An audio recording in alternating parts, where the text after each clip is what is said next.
This week in the Fancy Stitch Combo series, I'm going to show you how to do the feather and fan stitch. This is a really popular traditional stitch that you'll see all over the place.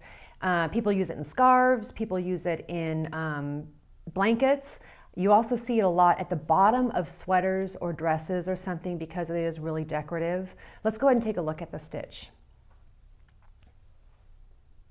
This is a really big sample of feather and fan. You see we have this roller coaster going, and we have increases and decreases that create this. And this sample is so big because this is actually worked over a multiple of 18 stitches. And I have 2 repeats of the pattern here. And the back of the work isn't much to look at. It's not bad, but there's definitely a front and back to the work. And the looser gauge you use with this, meaning the bigger needle, smaller yarn, the flatter the fabric will be. You'll get a little bit of curling if you use bigger yarn and smaller needles. Here it is in a very different yarn. This was knit with DK weight yarn and size 4 needles. And I changed color after every row 2 of the pattern.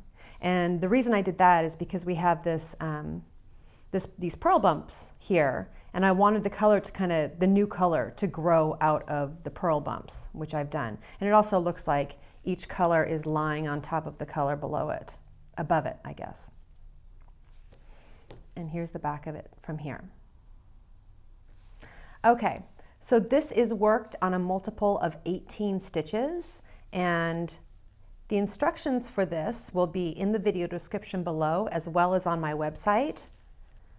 It's a 4-row repeat, and to get started, I cast on with a long tail cast on, and then I purled a row. And the reason for that, I always do that because this side of the cast on is prettier than the other side, and I want this to be the right side of my work. So setup row was to purl the first row.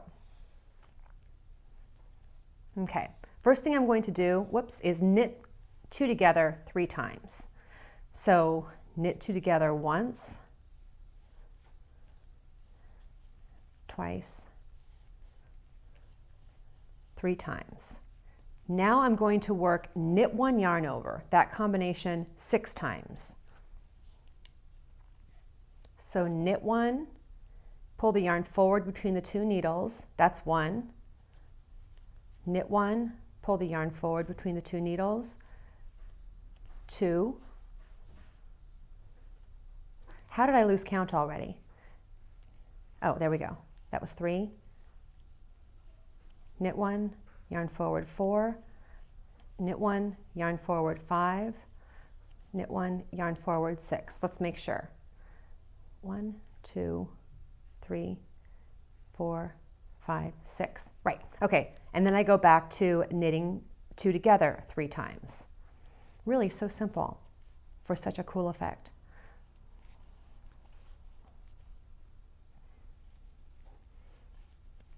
Okay, that was the action row.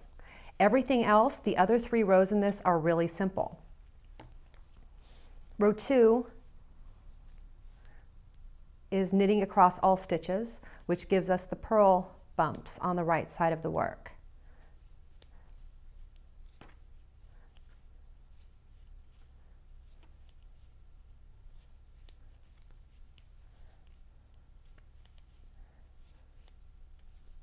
Row 3 is also knitting across all stitches, and then row 4 is purling the stitches. I'm getting myself back to the right side of this work because I want to show you how to work row 1 again, how to work the action row again. And this is just 1 repeat of the pattern. I just have 18 stitches cast on here. So I'm going to skip rows 3 and 4 and go right back to row 1 so I can show you how to work this again. Knit 2 together once, knit 2 together twice, and 3 times. And this gives us the down slope of the roller coaster. Then we do the increases, which is knit 1, yarn over once, knit 1, pull the yarn forward between the 2 needles to yarn over twice, 3, 4, 5, 6, and then I'm going to knit 2 together 3 times again.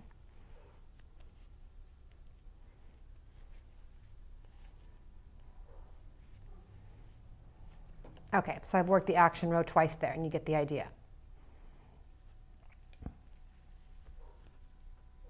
When you're finished working this stitch, you're going to want to bind off on row 2 for the nicest effect when you finish the work.